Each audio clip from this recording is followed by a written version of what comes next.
তা থেকে একটা জিনিস পরিষ্কার হয় যে আপনারা এই দৈনন্দিন যে সমস্ত টিভি চ্যানেল বা খবরের কাগজ তাদের সংবাদে আপনারা বিভ্রান্ত এখনো পুরোপুরি হননি। সবাই ভাবতে পারেন যে কি এমন মিটিং এর দরকার থেকে আমরা তো সবই জানি, খবরের কাগজ পড়ি, টেলিভিশন দেখি, সন্ধ্যেবেলা জানবার তো কোনো অসুবিধা নেই, সব খবর পেয়ে যায়। তাহলে আপনাদের মিটিং এ যাওয়ার দরকার থাকছে। অনেকে বলেন, অনেকে আমাদের বিভিন্ন সময় কথাবার্তা বলেন। তামিলনাড়ু বলে আপনারা যে সংবাদ পাচ্ছেন, এই সংবাদ পরিবেশক কে এটা কি জানেন? সেটা হয়তো আপনাদের নজরে আসে না। এই সংবাদ মাধ্যমগুলোকে কারা চালায়? আমরা যেমন বলি বামপন্থী পার্টিকে চালায়, এই পার্থের মতো ছাত্র জীবন থেকে উঠে আসা শ্রমিকের হয়ে কাজ করছে তারা চালায়। কিন্তু এই সংবাদ মাধ্যমকে চালায় আপনারা শুনলে অনেকে বিস্মিত হবেন যে ভারতবর্ষে ঢুকে শতকরা 90% যে মিডিয়া, যাদের আমরা বলি মেইনস্ট্রিম মিডিয়া, সেই মেইনস্ট্রিম মিডিয়ার মালিক হচ্ছে ভারতবর্ষের পুঁজিপতিরা। সাম্প্রতিককালে একটা উদাহরণ আপনাদের সামনে জলজল করছে। এনডিটিভি বলে একটি বৈদ্যুতিন মাধ্যম ছিল, টেলিভিশন চ্যানেল বা দেখেছেন, তারা মোটামুটি ভারতবর্ষের বুকে একটা ভারসাম্য রেখে সংবাদ পরিবেশন করতেন। বামপন্থীদের পক্ষে নয়, এটা ভারসাম্য রাখতেন। বাস্তব পরিস্থিতি, এফসিআই গোডাউনে চাল আছে, সেই চাল পচে যাচ্ছে কেন, চাল বিক্রি হচ্ছে না কেন, এত রাজ্যের বেকার, তাদের বেকারিত্ব হচ্ছে কেন, কেন সিঙ্গুরের কারখানা হলো না, কেন আসানসোলে বিভিন্ন কারখানা বন্ধ হয়ে যাচ্ছে, এই সমস্ত প্রশ্নগুলো তারা তুলতেন। সেই এনডিটিভিকে কিনে নিয়েছেন আদানি বলে এক ভদ্রলোক। আদানি, তিনি এনডিটিভিকে কিনে নিয়েছেন তার পয়সার জোরে, অর্থের জোরে, এবং তার আরেকটা জোর আছে, তিনি হচ্ছেন আমাদের দেশের প্রধানমন্ত্রী মোদীর খুব ঘনিষ্ঠ বন্ধু। ঘনিষ্ঠ বন্ধুত্ব সবার থাকতেই পারে কারোর কারোর সাথে, কিন্তু এই ঘনিষ্ঠ বন্ধুত্বের জোরে এই ভারতবর্ষের বুকে যে মিডিয়া, অনেকে তাদের ঠাট্টা করে বলে গদি মিডিয়া, তারা আপনাদের সামনে সত্য কথা পেশ করে না। আপনার সামনে সত্য ঘটনা পেশ করা হয়, তারপর ব্যাখ্যা বিশ্লেষণ আপনি করতেই পারেন। মানে এটাই শুধু ভারতবর্ষে না, আপনারা জানেন পৃথিবীর অন্যতম শ্রেষ্ঠ চিন্তাবিদ, তার নাম হচ্ছে নোয়াম চমস্কি। তিনি 90-এর দশকে বলেছিলেন যে আমেরিকাতে, এবং তিনি বলছেন তার ভিত্তিতে সারা পৃথিবীতেই সমস্ত সংবাদ মাধ্যমকে নিয়ন্ত্রণ করেন পুঁজিপতিরা, এবং তারা সেই সংবাদ পরিবেশনের মধ্য দিয়ে আমার আপনার মতামতকে কিনে নেয়। আমরা বুঝতে পারি না। ছোট্ট উদাহরণ ধরুন, চিকিৎসকদের কাছে যান, তারা বলবেন এই কোকা কোলা পেপসি খাওয়াটা স্বাস্থ্যের পক্ষে ক্ষতিকর, কিন্তু সারাদিন বিজ্ঞাপন হয়েছে শাহরুখ খান খাচ্ছেন কিংবা অমুক খান খাচ্ছেন। আমার আপনার ঘরের ছেলেরা দেখলো শাহরুখ খান যদি কোকা কোলা খেয়ে শাহরুখ খান হতে পারে, তাহলে আমিও শাহরুখ খানের মধ্যে কোকা কোলা খাই। আপনিও আপনার সন্তানকে, আমি দেখেছি অনেক অভিভাবককে, আমি বাস্তব অভিজ্ঞতার কথা বলছি, একটু কাল্পনিক কথা নয়, তারাও বাচ্চাদের সন্তুষ্ট করবার জন্য কোকা কোলার বোতল দিয়ে দিলেন। তারা জানে, তাকে জিজ্ঞাসা করুন ডাক্তারবাবু তো বলছে ক্ষতিকারক, জানি কি করবো, বাচ্চাটা চাইছে, বাচ্চাটা চাইছে না। ওই বিজ্ঞাপনের ধাক্কায় আপনার মনের গ্রহণ মনে এটা জেগেছে যে যতই বলুক না কেন কোকা কোলা পেপসি নিশ্চয়ই খুব ভালো উপাদেয় পানীয়, তাই খাওয়া হচ্ছে। এই বিজ্ঞাপন এইভাবে আমাদের মানসিকতাকে নিয়ন্ত্রণ করে। এই বিজ্ঞাপন নিয়ন্ত্রণ করার মধ্যে দিয়ে আমরা দেখেছি ভারতবর্ষের বুকে স্বাধীনতা উত্তরকালে কিভাবে ক্রমশ যে লক্ষ্য নিয়ে ভারতবর্ষ স্বাধীনতা সংগ্রাম করেছিল তার থেকে বিচ্যুত হয়ে গেছে। আপনারা সকলেই খোঁজ খবর রাখেন, ভারতবর্ষের স্বাধীনতা সংগ্রামের ভিত্তিভূমিটা কি ছিল? ইংরেজ সাম্রাজ্যবাদের বিরুদ্ধে লড়াই। সাম্রাজ্যবাদ মানে কি? সাম্রাজ্যবাদ হচ্ছে মূলত পুঁজিবাদ, অর্থাৎ আমার আপনার শ্রমের উপর দাঁড়িয়ে আমি আপনি শ্রম দিয়ে যে উৎপাদন করছি, সেই উৎপাদনের থেকে তারা মুনাফা অর্জন করে তাদের সম্পদ বৃদ্ধি করছে। আমি কালকেই একটি সভায় বলছিলাম যে আজকে ধরুন এখানে আপনার কাছে 1000 কোটি টাকা রেখে দেওয়া হলো, যে 1000 কোটি টাকা আগামী এখানে 1000 মানুষকে রেখে দেন, তার হাতে কোদাল দিয়ে, বেলচা দিয়ে, যাই হোক, ছেনি হাতুড়ি দিয়ে, দেখবেন সম্পদ তৈরি হচ্ছে। এই মাটি থেকেই সম্পদ তৈরি হচ্ছে। থেকেই সম্পদ তৈরি করছেন। এই সম্পদ যখন সে তৈরি করছে, সেই সম্পদকে নিয়ন্ত্রণ করবার জন্য পুঁজিপতিরা কিছু টাকা দিয়ে তার থেকে মুনাফা অর্জনের চেষ্টা করছে। এটাই তাদের লক্ষ্য ছিল। কেন ভারতবর্ষের বুকে ইংরেজরা সরাসরি আসেনি। ভারতবর্ষে যে সম্পদ, প্রচুর প্রাকৃতিক সম্পদ, প্রাচুর্যে ভরা ভারতবর্ষের প্রাকৃতিক সম্পদ। ভারতবর্ষে আরেকটা সম্পদও ছিল এবং আছে, তা হচ্ছে জনসম্পদ।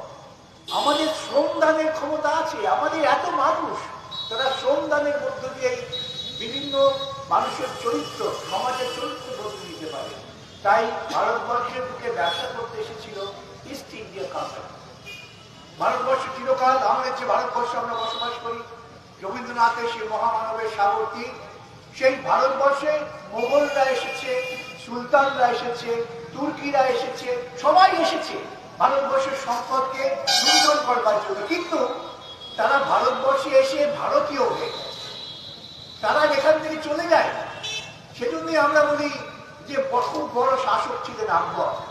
আমরা মহারাজা অশোকের সঙ্গে আকবরের তুলনা করি। আমরা শেরশাহর কথা জানি, তার কারণ শেরশাহ নিজে তিনি এই জিটি রোডটা তৈরি করেছিলেন, সুদূর পাঞ্জাব থেকে সমস্ত ভারতবর্ষকে জুড়েছিলেন। তারা ভারতবর্ষের মাটিতে থেকে ভারতের প্রেমে পড়ে গিয়েছিলেন, ভারতবর্ষের মানুষের প্রেমে পড়ে গিয়েছিলেন। তারা আমার দেশের সম্পদ লুণ্ঠন করে বিদেশে নিয়ে যায়নি। কিন্তু যখন ইংরেজ পুঁজিবাদ, ইস্ট ইন্ডিয়া কোম্পানি, একটা কোম্পানি, তারা ব্যবসা করতে এলেন ভারতবর্ষে ঢুকে। তারা ব্যবসা করতে এসে ভারতবর্ষের সম্পদ লুণ্ঠন করলেন। আজকাল দেখবেন অনেক গ্রন্থ বেরিয়েছে যে কি পরিমাণ সম্পদ ভারতবর্ষ থেকে ব্রিটিশরা লুণ্ঠন করে নিয়ে গেছে। আমাদের ব্যর্থতা, আমরা আটকাতে পারিনি। যতই আজকাল আরএসএস, বিজেপি অতীত গৌরবের কথা বলুন না কেন, আমাদের ইংরেজদের ঠেকাতে পারিনি। ইংরেজরা প্রকৃতপক্ষে ভারতবর্ষের মধ্যে হাসতে হাসতে ঢুকে গেছে। তারা আমাদের জনসম্পদকে লুণ্ঠন করেছে। তাদের বিরুদ্ধে প্রথম প্রতিরোধ, যাকে আমরা বলি সিপাহী বিদ্রোহ। সিপাহী বিদ্রোহ কি প্রকৃতপক্ষে সিপাহী বিদ্রোহ না, এটা ছিল কৃষক ঘরের সন্তানদের বিদ্রোহ। সিপাহী কারা হন? সিপাহী সাধারণত কৃষক ঘরের সন্তানেরা। তারাই জমির সঙ্গে তাদের যে একটা আর্থিক সম্পর্ক, সেজন্য তারা দেশ ও মাতৃকাকে বাঁচাবার জন্য তারা আত্মনিবেদন করতে দেখবেন সবাই সেনাবাহিনীতে যোগ দেয়।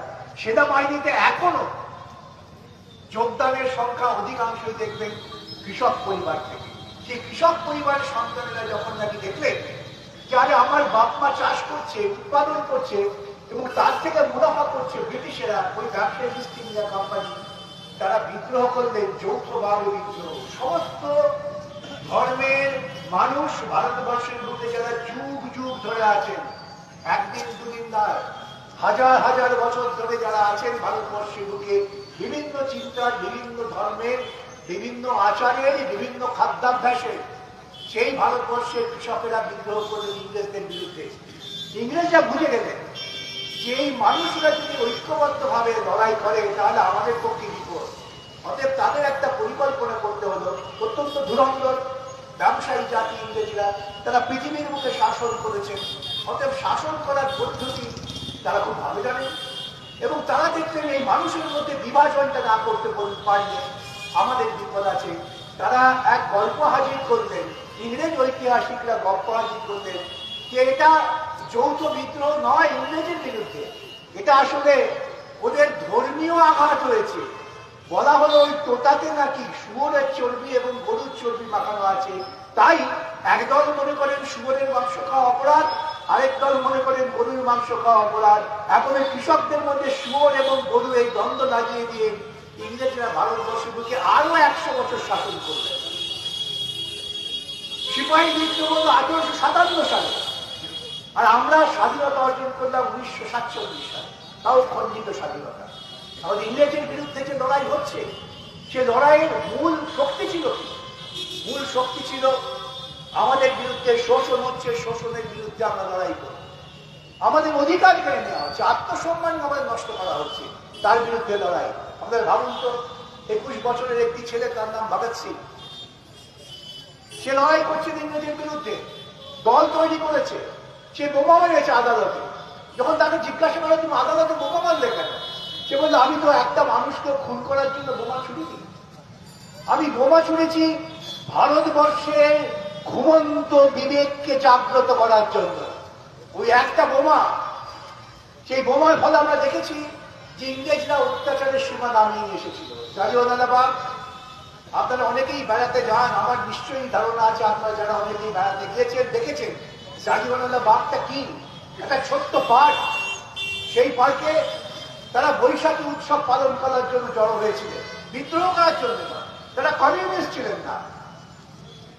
তখন লাউলাইট আইন করে মানুষের যে বাক স্বাধীনতা, প্রতিবাদ করার অধিকার, এটা কেড়ে নেওয়া হচ্ছিল, তার বিরুদ্ধে লড়াই হচ্ছিল।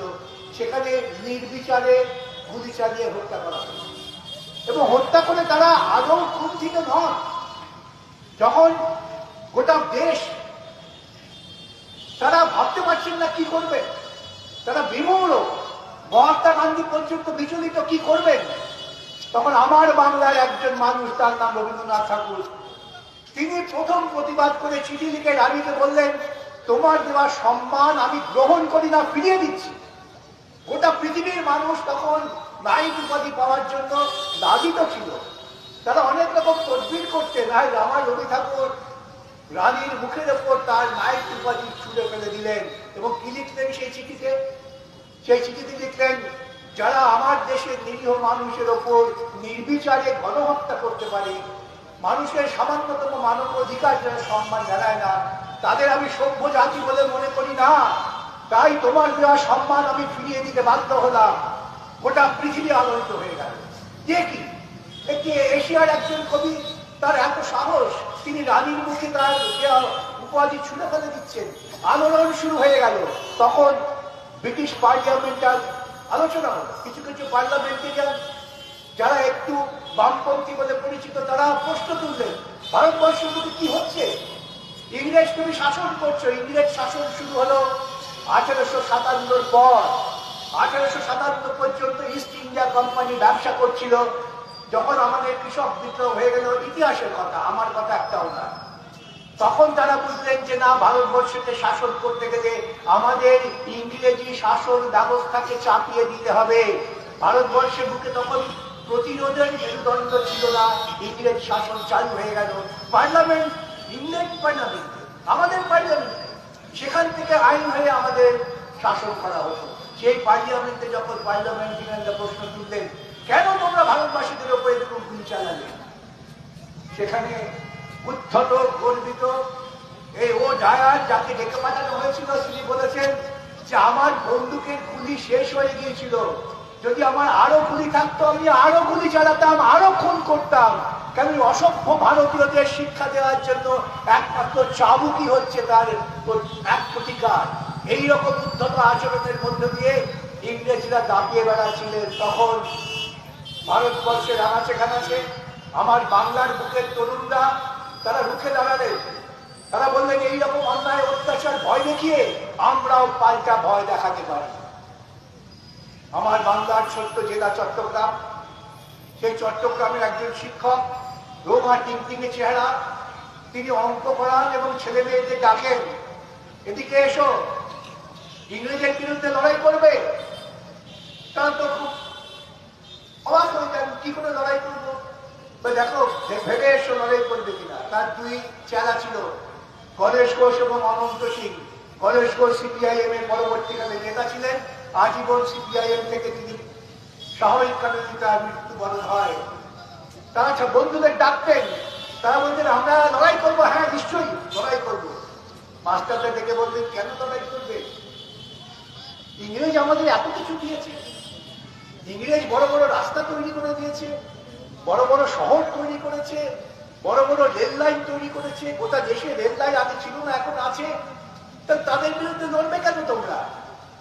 মাস্টার তার ছাত্রকে জিজ্ঞাসা করছে। ছাত্র দুদিন পরে চিন্তা করে এসে বলছে, স্যার তা ঠিক, কিন্তু ওরা তো আমাদের সম্মান করে না, ওরা তো আমাদের নেটিভ বলে গালাগাল করে, আমার তো আত্মসম্মান নেই। মাস্টার তার সূর্য সেন সেই ছেলেদের বলছে, এই আত্মসম্মান বোধ যদি তোমাদের থাকে, এসো। তাদের তিনি অস্ত্রের ট্রেনিং দিলেন।